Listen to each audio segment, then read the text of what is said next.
Talk a little bit about your neighborhood. How do you perceive this neighborhood? It's a very stable neighborhood. I've lived here for 40 years with my partner, and the property values have gone up. Some of the houses have gone down in outward appearance, but the prices stay on the upside. It's very convenient to hospitals, different healthcare clinics, shopping of all kinds for high-end and low-end thrift shops. It's a very nice place to live. And do people talk about politics? Is it something that comes up much, or? Well, I'm not too acquainted with my neighbors, but we do have a high turnout in this precinct for all kinds of elections, be it city council on up to president. It's a very high turnout precinct. Okay. What's your background politically?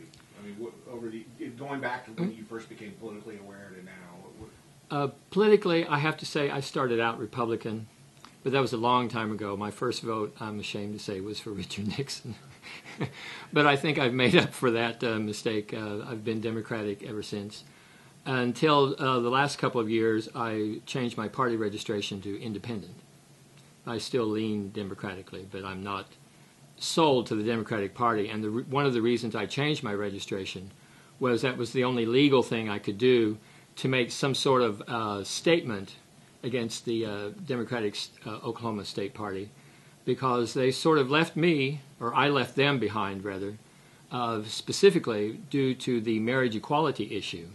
In 2004, when the legislature was more evenly divided between Republican and Democrat, they passed a ballot initiative, State Question 711, which made marriage in Oklahoma strictly between one man and one woman.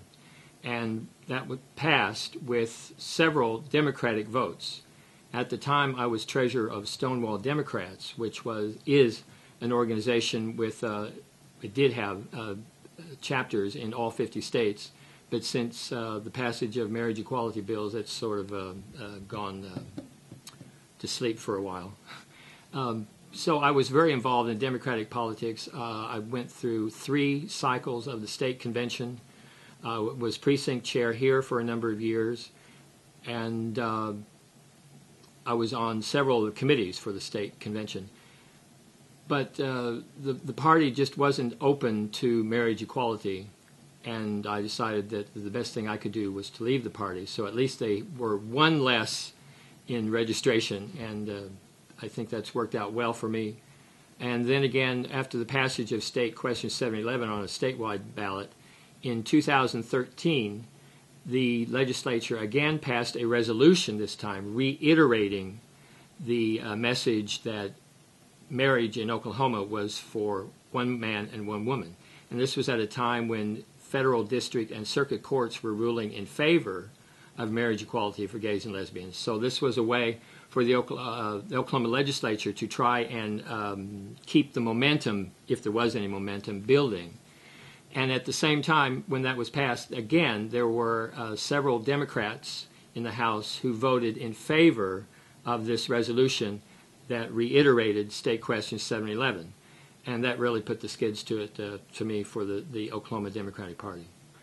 If I could just go back to, you said your first vote was for Richard Nixon. What was your evolution like? What was it that made you change from a Republican to a Democrat? Well, that first vote was just made from my parents were Republican, and the people I ran around with at college were Republicans. So it was sort of not exactly peer pressure. I've never been peer pressured into anything. But it was just seemed to be the thing to do. And I came from Southwest Missouri, and it's a very Republican state. It was at that time. Now it's more sort of purple. So family influence, maybe peer influence was part of that. Yes. Okay. And then as I became an adult and was living on my own, paying my own bills and making my own way, I absolved myself, so to speak, of that peer pressure and realized that in the main, at that time, the Democratic Party was the best way to go for progressive issues like marriage equality, minority representation in legislative bodies, pro-choice for women, they can make their own health care choices without interference from anyone, and the issue of the environment. Even back then, was the environmental protection was getting started. Who is your candidate this year? Have you thought much about the primary this year? Oh, yes, I've already voted by absentee. I'm very proud to say I voted for Bernie Sanders. I say that because we've been looking for Bernie people. Okay. Talk about what Senator Sanders. What is he? How does he speak to you? What makes you want to vote for him? Well, one thing that, let me get off my gay equality bandwagon for just a minute. He's in favor of pro-choice for women, and he's in favor of government helping the environment for environmental protection. We don't see that exactly from Hillary Clinton. I feel that Bernie Sanders has been on this road for a long time. He doesn't equivocate on these issues. And in addition to the other two examples, he hasn't said he's atheist, and I don't want to put that in his mouth, but he's evidently in favor of people being allowed to make their own spiritual choices or non-choices as they please without government interference. Okay. So it's just all these issues. He just seems like a complete package to you as a candidate. Yes. Yeah. And there's no equivocation on these issues either. He has a solid track record of pushing for just these three examples, and there are others. So did you know much about him before this campaign began? Or? Yes. Okay. I knew it was from a northeastern state, and I've always felt that was the better place for me to live. It just seemed that the environment seems more conducive to people being independently minded and not being afraid of it. Well, how do you feel about his chances in Oklahoma? They've spent some money in advertising here. There seems to be some excitement for him here. Yes. Again, I don't know if polls are really accurate or not. Of course, it's fun when they're going my way, and then when they're going not my way, I sort of discount them. But they're not always accurate. I can just hope that people understand. Well, let me back up a little bit. Oklahoma used to be a progressive state, and the Democratic Party of Oklahoma likes to trot that out. But their legislators don't vote that way. They vote in a very narrow Me Too sort of attitude, which reflects what they hear from their Republican colleagues. How do you consume your news? What's your preferred method of getting your news? I like the Internet because it's so immediate. It's always there, and you can do research on it. If you forget what a particular candidate said or a particular issue was, you can look it up practically instantly, and it's there, which you can't do so well with printed material. It's harder to locate. Do you watch TV news at all? Or? No. Okay. What about, a little bit about the Republican field? It's an interesting year for Republicans. What's your take on that field if you just want to take the top three and maybe make a comment about each one of them? Well, they're appealing to a very shallow substrate, I think, of the American voter. I understand the economic fear that many people have,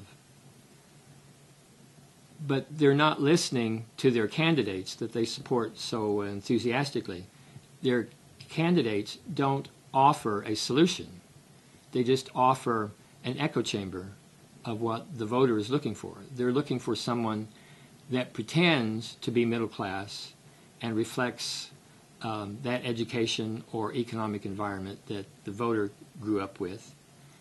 But they really didn't. They're all very wealthy themselves. They've gone to high-class schools, which is good. I'm not faulting anyone for education, but what I'm saying, they're not using that education in a productive way. They're using it as a way to pull the wool over the eyes of their supporters.